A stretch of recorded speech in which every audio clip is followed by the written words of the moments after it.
BNP নেতা ইশরাক হোসেনকে ঢাকা দক্ষিণ সিটি কর্পোরেশনের মেয়র হিসেবে দায়িত্ব প্রদান এবং শপথের দাবিতে ইশরাক সমর্থকরা যে আন্দোলন শুরু করেছিল সেই আন্দোলন এখনও চলছে। আজকে আন্দোলনের সপ্তম দিন। এর আগে ঢাকা দক্ষিণ সিটি কর্পোরেশনের যে নগর ভবনের সামনে আন্দোলন করলেও আজকে প্রধান উপদেষ্টার বাসভবনের অভিমুখে যে কাকরাইল মসজিদ, সেই মসজিদের সামনে তারা কিন্তু অবস্থান করছে এবং তারা বিভিন্ন ধরনের স্লোগান দিচ্ছে। তারা স্লোগানে ইশরাক হোসেনকে কিন্তু মেয়র পদে তাদের যে দায়িত্ব তা বুঝিয়ে দেওয়ার কিন্তু দাবি জানানো হচ্ছে। আমরা এখানকার যারা আন্দোলন করছে আমরা একটু তাদের সাথে কথা বলবো, তাদের কাছে জানতে চাই আপনারা এই যে এক সপ্তাহ যাবৎ যে আন্দোলন করছেন আপনাদের আন্দোলনের বিষয় একটু বলবেন। আন্দোলনের বিষয় হচ্ছে আমাদের জনতার মেয়র ইশরাক হোসেন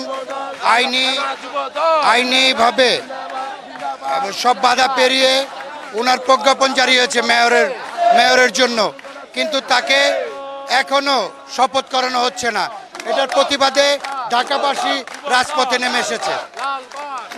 মমি, শুনছিলেন যে ইশরাক হোসেনকে মেয়রের দাবিতে ঢাকা গত 7 দিন ধরে যেই ইশরাক সমর্থকরা অবস্থান করছে তারা এখনও রয়েছে। তারা বলছে যতক্ষণ না পর্যন্ত তাদের দাবি আদায় না হবে ততক্ষণ পর্যন্ত তারা এই আন্দোলন চালিয়ে যাবে। আপনাকে একটু ক্যামেরার চোখে দেখায়, এখানে অসংখ্য নেতাকর্মীরা রয়েছে, ঢাকাবাসী রয়েছে, বিএনপির নেতাকর্মীরা রয়েছে, তারা কিন্তু এখানে অবস্থান নিয়েছে। তারা বলছে যতক্ষণ না পর্যন্ত তাদের দাবি আদায় না হবে ততক্ষণ পর্যন্ত চলবে। আপনাকে জানিয়ে রাখি 2020 সালে সিটি কর্পোরেশনের যে নির্বাচন হয়েছিল সেই নির্বাচনে ইশরাক হোসেনকে হারিয়ে শপথ নেন মেয়র তাপস এবং তার পরবর্তীতে কিন্তু তিনি একটি মামলা করেন। সম্প্রতি সে মামলার রায় হয়েছে এবং সেখানে কিন্তু ইশরাক হোসেনকে মেয়র হিসেবে ঘোষণা করা হয়েছে, যেটা নিয়ে কিন্তু নির্বাচন কমিশনের পক্ষ থেকেও কিন্তু প্রজ্ঞাপনও জারি করা হয়েছে। কিন্তু তারপরেও বিভিন্ন কারণে কিন্তু ইশরাক হোসেন কে শপথ নেওয়ানো হচ্ছে না, যার ফলে কিন্তু ঢাকাবাসী এবং বিএনপির সমর্থক যারা রয়েছেন তারা কিন্তু এই আন্দোলন করছে, তারা এখনও রয়েছে। আপনাকে জানিয়ে রাখি আজকে কিন্তু আদালতের একটা রায় দেওয়ার কথা ছিল, যার ফলে কিন্তু সবাই প্রধান উপদেষ্টার বাসভবনের অভিমুখে এই কাকরাইল মসজিদের সামনে অবস্থান নেয়।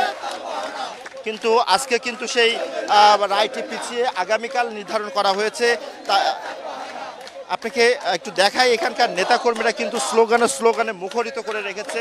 তারা বলছে যতক্ষণ না পর্যন্ত, যতদিন না পর্যন্ত ইশরাক হোসেনকে মেয়র হিসেবে শপথ পড়ানো না হবে, দায়িত্ব প্রদান না করা হবে, ততক্ষণ পর্যন্ত তাদের এই আন্দোলন চলবে এবং তারা এখনও অবস্থান রয়েছে। এবং তারা বলছে যে স্থানীয় সরকার মন্ত্রণালয়ের পক্ষ থেকে বিভিন্ন তালবাহানা করা হচ্ছে এবং এই তালবাহানার সমাপ্তি তারা দেখতে চায়। তারা বারবার আবেদন করছেন কোনো তালবাহানা ছাড়াই ইশরাক হোসেনকে ঢাকা দক্ষিণ সিটি কর্পোরেশনের মেয়র হিসেবে দায়িত্ব প্রদান করা হোক এবং শপথ গ্রহণ করা হোক। তো কাকরাইল থেকে ইশরাক হোসেনের সমর্থকদের আন্দোলনের এই ছিল আমার কাছে সবশেষ। মমি।